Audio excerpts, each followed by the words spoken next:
The FDA today announced plans to ease a decades-old restriction preventing men who have sex with men from donating blood. A lifetime ban was put into place during the AIDS epidemic over fears of HIV transmission. The new guidelines would ask all potential donors about their recent sexual history instead of singling out queer men. Any potential donors who had anal sex in the last 3 months with new or multiple partners would not be allowed to donate. Anyone taking medications to prevent HIV infections would also be deferred for a period of time.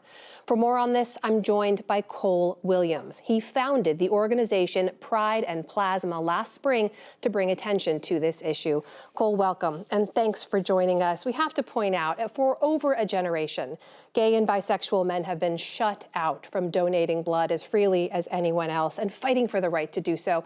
When you think about this moment, how important is it right now? This is critical. This is the biggest reduction that we've seen since the policy was implemented in 1985. Every time that they cut it back, there was still a blanket deferment policy. This is the first time that we've really seen the FDA look at individual donors and see what their individual risk is. Cole, you came to this work from a very personal experience. During the pandemic, the nation was experiencing a blood supply shortage. Your whole family wanted to donate, as I understand. What happened? Yeah, so there was commercials. You couldn't miss them all the time on the TVs. And my family decided as a four of us that we wanted to go give blood. However, I knew that because of the deferment policy, I wasn't eligible. And that led to not a tense conversation, but definitely a little bit of an awkward one where I had to say, you know what, I can't. I wish that I could, but that's kind of the reality of this situation. And that's the impact of this policy. There are still a number of exclusions in place with the new policy, too. As we mentioned, anyone taking oral medication to prevent HIV or the injectable PrEP treatment is still subject to months-long deferrals. Do those make sense to you?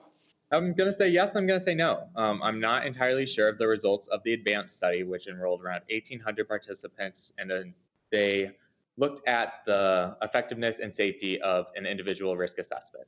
So when we are not having a blanket deferment policy anymore, I think that we still need to be looking at factors like how else are you having sex while using PrEP and Truvada and other means of preventing HIV?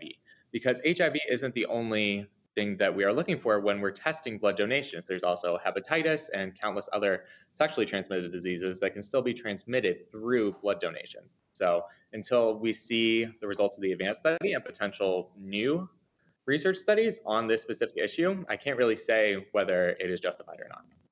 Cole, we spoke to Sean Cahill, who is the Director of Health Policy Research at the Fenway Institute. He has been on the front lines of this fighting for equal rights for 14 years. He pointed out, look, the FDA was haunted by the experience in the 1980s when thousands of people were given blood that had HIV in it. And he says they're trying very hard to balance these two things, right? Allowing more people to donate, but also protecting the nation's blood supply. And he says they're doing a good job.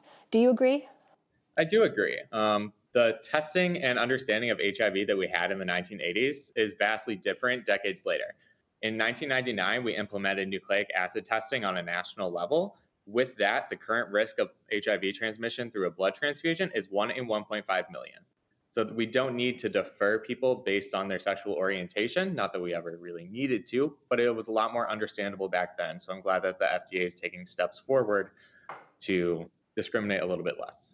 There have been incremental steps over the years, but when you look back at when they've been taken, why they've been taken, why do you think it's taken the years that it has for these changes to be made? I think that one of the biggest reasons is just decreased stigma within the LGBTQ community within our country, but also when we saw the reductions in 2015, 2020, from my understanding, there was not new research data. The advanced study was groundbreaking, not only in the number of participants that it had, but what it was talking about. We didn't have that beforehand. All of the previous reductions were just based on public opinion. So when we see that we don't have a blanket deferment policy or even a policy that looks at an individual's sexuality and sexual orientation, we just hadn't asked that question before and hadn't had evidence to back it up. When we're looking at these kinds of restrictions and how they're put into place, who they restrict, is this just about blood donations to you? Absolutely not. The FDA also handles tissue donation, which That includes your heart valves, your dura mater, your skin, tendons, bones, ligaments, a whole bunch of different tissues that people are waiting for in hospitals, that patients are in desperate need of. There's a 5-year deferment policy for any man who has had sex with another man, regardless of the form, regardless if it was protected or safe, and whether that individual has been tested for STDs. Cole Williams, the founder of the organization Pride and Plasma, joining us tonight. Cole, thank you for your time. Thank you for letting me come on.